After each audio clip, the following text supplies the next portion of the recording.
ക്രിസ്തുവിൽ പ്രിയ സഹോദരങ്ങളെ സഹോദരിമാരെ, ചില പ്രാർത്ഥനകൾ അത്ര വിശുദ്ധമാണ് അവ കേൾക്കാൻ പോലും നമ്മൾ അർഹല്ലെന്നു തോന്നും. രോഗിയായ മകന്റെ കിടക്കക്കരികിൽ മുട്ടുകുത്തി പ്രാർത്ഥിക്കുന്ന അമ്മ, ദിവ്യകാരുണ്യ സന്നിധിയിൽ പേരുകൾ ചൊല്ലി നിശബ്ദമായി പ്രാർത്ഥിക്കുന്ന വയോധിക പുരോഹിതൻ, വീട്ടുവിട്ടു പോകുന്ന മകനെ നോക്കി മൗനത്തിൽ പ്രാർത്ഥിക്കുന്ന അച്ഛൻ, കുടുംബത്തിന്മേൽ ക്രൂശിന്റെ അടയാളം വരച്ച് അവസാന അനുഗ്രഹം നൽകുന്ന അമ്മുമ്മ. പ്രാർത്ഥന ഹൃദയത്തിന്റെ ഏറ്റവും ആഴത്തിലുള്ള ചലനങ്ങളെ വെളിപ്പെടുത്തുന്നു. ഇന്ന് യോഹന്നാൻ സുവിശേഷം 17-ാം അധ്യായത്തിൽ സുവിശേഷത്തിലെ ഏറ്റവും വിശുദ്ധമായ ഒരു നിമിഷത്തിലേക്ക് സഭയെ ക്ഷണിക്കുന്നു. നമ്മൾ യേശുവിന്റെ പ്രാർത്ഥന കേൾക്കുകയാണ്. അവൻ പ്രസംഗിക്കുന്നില്ല, ജനക്കൂട്ടങ്ങളെ പഠിപ്പിക്കുന്നില്ല, പരീശന്മാരോട് വാദിക്കുന്നില്ല. അവൻ പ്രാർത്ഥിക്കുന്നു. കുരിശ് വെറും മണിക്കൂറുകൾ മാത്രം അകലെയാണ്. അല്പസമയത്തിനകം ഗത്സേമനിയിൽ തീപ്പന്തങ്ങൾ തെളിയും. യൂദാസ് ഒരു ചുംബനത്തോടെ അവനെ വഞ്ചിക്കും. പത്രോസ് 3 പ്രാവശ്യം നിഷേധിക്കും. ആണികൾ അവന്റെ കൈകളെ തുളക്കും. ആ പീഡാനുഭവത്തിലേക്ക് കടക്കുന്നതിനു മുമ്പ് യേശു കണ്ണുകൾ പിതാവിലേക്കുയർത്തി പ്രാർത്ഥിക്കുന്നു. അതുകൊണ്ടാണ് യോഹന്നാൻ 17-നെ മഹാപുരോഹിതന്റെ പ്രാർത്ഥന എന്നു വിളിക്കുന്നത്. ക്രിസ്തുവിന്റെ ഹൃദയത്തിൽ ഏറ്റവും പ്രധാനപ്പെട്ടത് എന്താണെന്ന് അറിയണമെങ്കിൽ അവൻ എന്തിനുവേണ്ടി പ്രാർത്ഥിക്കുന്നു എന്ന് കേൾക്കണം. അവൻ 3 കാര്യങ്ങൾക്കായി പ്രാർത്ഥിക്കുന്നു. ശിഷ്യർ വിശ്വസ്തരായി നിലനിൽക്കാൻ, അവർ സത്യത്തിൽ വിശുദ്ധീകരിക്കപ്പെടാൻ, അവർ ഒന്നാകാൻ. കാരണം ലോകം ക്രിസ്തുവിനെ തിരിച്ചറിയുക അവൻ തന്റെ ജനങ്ങളിൽ ജീവനോടെ ഉണ്ടെന്ന് കാണുമ്പോഴാണ്. യേശു പറയുന്നു, പരിശുദ്ധ പിതാവേ, നിന്റെ നാമത്തിൽ അവരെ കാത്തുകൊള്ളേണമേ.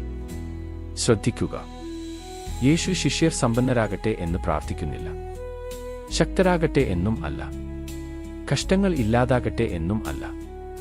അവർ വിശ്വസ്തരായി തുടരട്ടെ എന്നാണ് അവൻ പ്രാർത്ഥിക്കുന്നത്. കാരണം അവൻ അറിയുന്നു, ഭയം വരും, പീഡനം വരും, വിഭജനങ്ങൾ വരും, ചെന്നായ്ക്കൾ വരും. ഇന്നത്തെ ആദ്യ വായനയിൽ വിശുദ്ധ പൗലോസ് മുന്നറിയിപ്പ് നൽകുന്നു.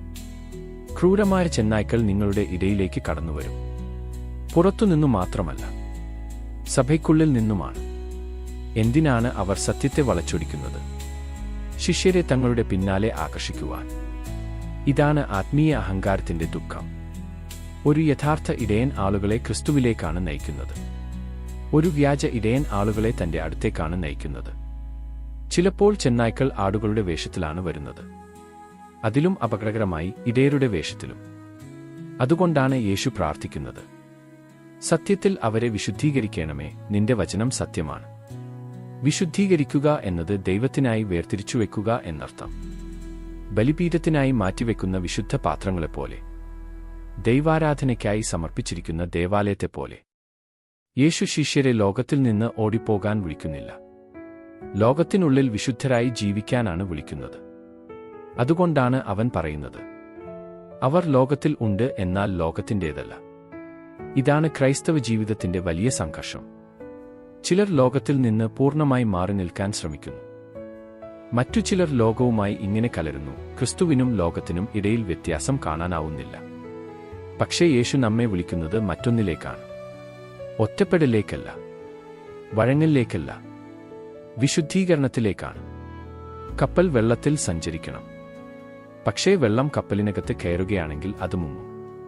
ക്രിസ്ത്യാനി ലോകത്തിനുള്ളിൽ ജീവിക്കണം, ലോകത്തിന്റെ ഇരുട്ട് ഹൃദയത്തിലേക്ക് കയറാൻ അനുവദിക്കാതെ. ഇതിനായി പ്രാർത്ഥന അനിവാര്യമാണ്. കാരണം പ്രാർത്ഥന ഇല്ലാതാകുമ്പോൾ ലോകത്തിന്റെ ആത്മാവ് പതുക്കെ ഹൃദയത്തെ മാറ്റിത്തുടങ്ങും. അതുകൊണ്ടാണ് സഭ ഇപ്പോൾ പെന്തക്കോസ്ത് നൊവേനയിൽ പ്രാർത്ഥിക്കുന്നത്. 9 ദിവസം അപ്പസ്തോലന്മാർ മറിയത്തോടൊപ്പം മുകളിലെ മുറിയിൽ കാത്തിരുന്നു, പ്രാർത്ഥിച്ചു, പ്രതീക്ഷിച്ചു. ഇന്നത്തെ മനുഷ്യർക്കു ഏറ്റവും ബുദ്ധിമുട്ടുള്ള കാര്യം ഇതായിരിക്കാം, ദൈവസന്നിധിയിൽ നിശബ്ദമായി കാത്തിരിക്കുക. നമുക്ക് സ്ക്രോൾ ചെയ്യാൻ അറിയാം, ശബ്ദം കൊണ്ട് നിശബ്ദം നിറയ്ക്കാൻ അറിയാം, ശ്രദ്ധ തിരിക്കാനറിയാം. പക്ഷേ ദൈവത്തെ കാത്തിരിക്കുക, ആഴത്തിൽ കേൾക്കുക, നിശബ്ദതയിൽ നിൽക്കുക, അത് ബുദ്ധിമുട്ടാണ്. എന്നാൽ ഓരോ പെന്തക്കോസ്തും നിശബ്ദ പ്രാർത്ഥനയിൽ നിന്നാണ് ജനിക്കുന്നത്. അപ്പസ്തോലന്മാർ ഒരു പ്രചാരണ പരിപാടി സംഘടിപ്പിച്ചില്ല, അവർ സ്വാധീനം നിർമ്മിച്ചില്ല, അവർ പ്രാർത്ഥിച്ചു. ഭയന്ന മനുഷ്യർ തീ പോലുള്ള സാക്ഷികളായി മാറി. ഒരു ദാസിപ്പെൺകുട്ടിയുടെ മുമ്പിൽ വിരച്ച പത്രോസ് പിന്നീട് ആയിരങ്ങൾക്കു മുന്നിൽ പ്രസംഗിച്ചു. എന്തുകൊണ്ട്? പരിശുദ്ധാത്മാവ് വന്നു. ഇപ്പോൾ ഒരു മനോഹരമായ ദൃശ്യം ചിന്തിക്കൂ. കേരളത്തിലെ വള്ളംകളി നിങ്ങൾ കണ്ടിട്ടുണ്ടോ? നീലൻ പാമ്പുവള്ളങ്ങൾ. നൂറുകണക്കിന് ആളുകൾ ഒരേ താളത്തിൽ തുഴയുന്നു. ചെണ്ടമേളം മുഴങ്ങുന്നു. കരയിൽ ജനക്കൂട്ടം ആർത്തുചീരുന്നു. അതിലെ ഏറ്റവും മനോഹരമായ കാര്യം എന്താണെന്നോ? കളി കഴിഞ്ഞ് ആരും ചോദിക്കില്ല, ആരാണ് ഏറ്റവും ശക്തിയായി തുഴഞ്ഞത്? വിജയം ഒരാളുടേതല്ല. കപ്പ് ഉയർത്തുന്നത് മുഴുവൻ സംഘമാണ്. അതാണ് സഭയുടെ മനോഹരമായ ചിത്രം. വള്ളം ക്രിസ്തുവാണ്. ചരിത്രത്തിന്റെ വെള്ളത്തിലൂടെ മുന്നേറുന്ന ശക്തമായ വള്ളം. നമ്മൾ തുഴയുന്നവർ. കത്തോലിക്കർ, ഓർത്തഡോക്സ്, പ്രൊട്ടസ്റ്റന്റുകൾ, പെന്തക്കോസ്തുകാർ. വ്യത്യസ്ത പാരമ്പര്യങ്ങൾ, വ്യത്യസ്ത രീതികൾ. എന്നാലും ഒരേ ക്രിസ്തുവിലേക്കാണ് യാത്ര. ഒരു ഗ്രാമത്തിൽ ഒരിക്കൽ ഒരു വയോധികൻ ഉണ്ടായിരുന്നു. ചെറുപ്പത്തിൽ വള്ളംകളിയിൽ പങ്കെടുത്തിരുന്നവൻ. പക്ഷേ വർഷങ്ങളായി പള്ളിയിലെ കാർപ്പറ്റിനെക്കുറിച്ച് അവൻ നിരന്തരം പരാതി പറഞ്ഞു. തെറ്റായ നിറം, തെറ്റായ ഡിസൈൻ, തെറ്റായ തീരുമാനം. അവനെ ആളുകൾ ഒഴിവാക്കാൻ തുടങ്ങി. ഒരു ദിവസം ഒരു യുവ വൈദികൻ അവനോട് ചോദിച്ചു, ഇത്രയധികം ആളുകൾ ഒരു വള്ളത്തിൽ എങ്ങനെ ഒരുമിച്ച് തുഴയുന്നു?